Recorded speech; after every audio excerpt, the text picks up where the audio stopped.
Hello, my friends. This is BJ Owens. I'm the Dean of Trinity Cathedral in downtown Cleveland, Ohio.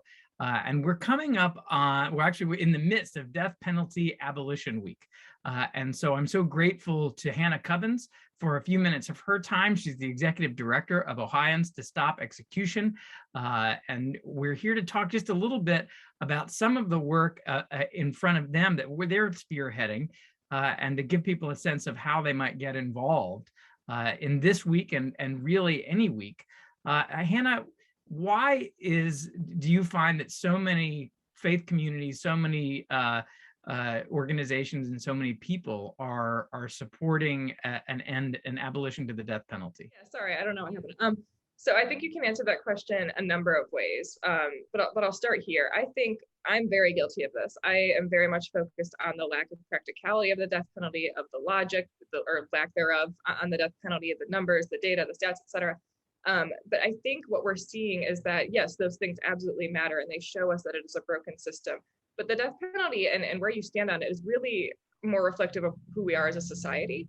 And I think in religions across the board, that's a component of the teachings, right? Like, who are we as a people? How do we treat one another?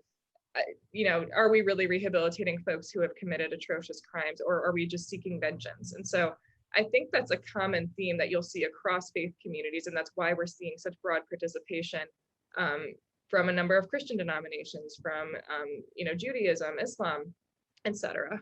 Mm-hmm. Well, it's a basic ethical question, but it's a really complex public policy question. But it's also a racial justice question, isn't it? Absolutely.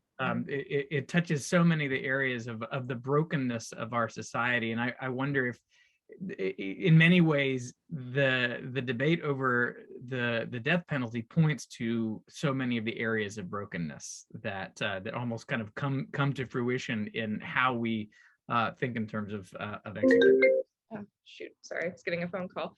No, I think you're absolutely right. When it comes to criminal legal system reform and discussions around that, a lot of people think that the death penalty is like this last system. It's like the last thing we should really work on, right?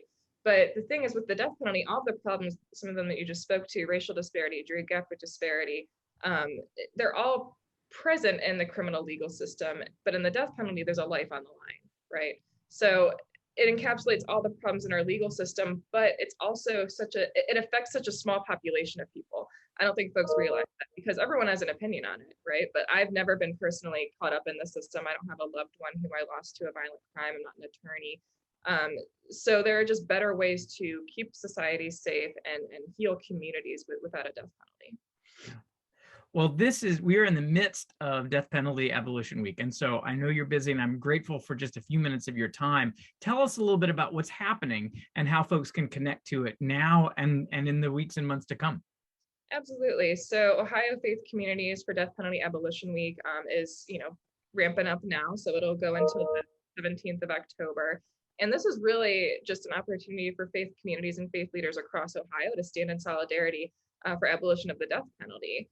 So there are a number of ways that folks are participating. I believe we have over 70 faith communities so far across Ohio. I have to double check that number, but it's significant, taking some sort of action during this week. We have, at Trinity, we have this event coming up on the 13th. We're talking about specifically innocence. What's the title of the event? Justice Gone Wrong. It's October 13th at 6 p.m. We'll be featuring Philip Morris, who's the author of the National Geographic article Sentenced to Death But Innocent. So we'll be talking a lot about the wrongful convictions issue within the death penalty, but that's just one example of how faith communities and faith leaders can participate.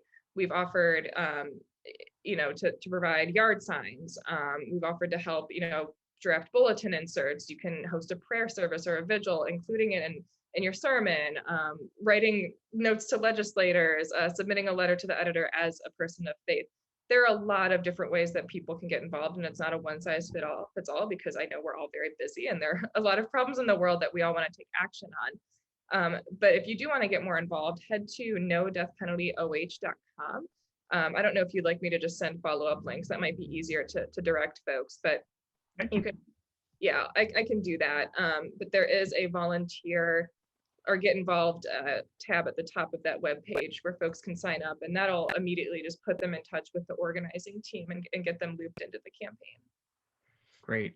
And for those folks from Trinity who are hearing this for the first time and want to know more, this is sponsored by our Episcopal Peace Fellowship.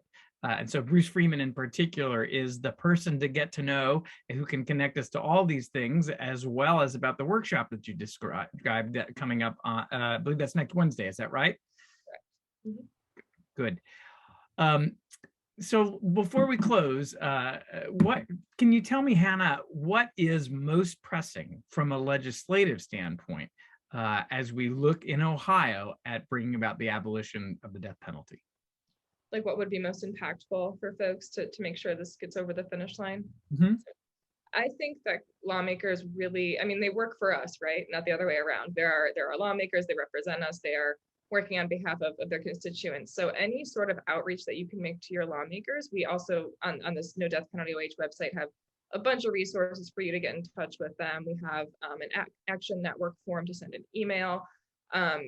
Even just calling their office, picking up the phone, calling their office, you'll likely get a staff person who answers and just saying, hi, I'm so-and-so.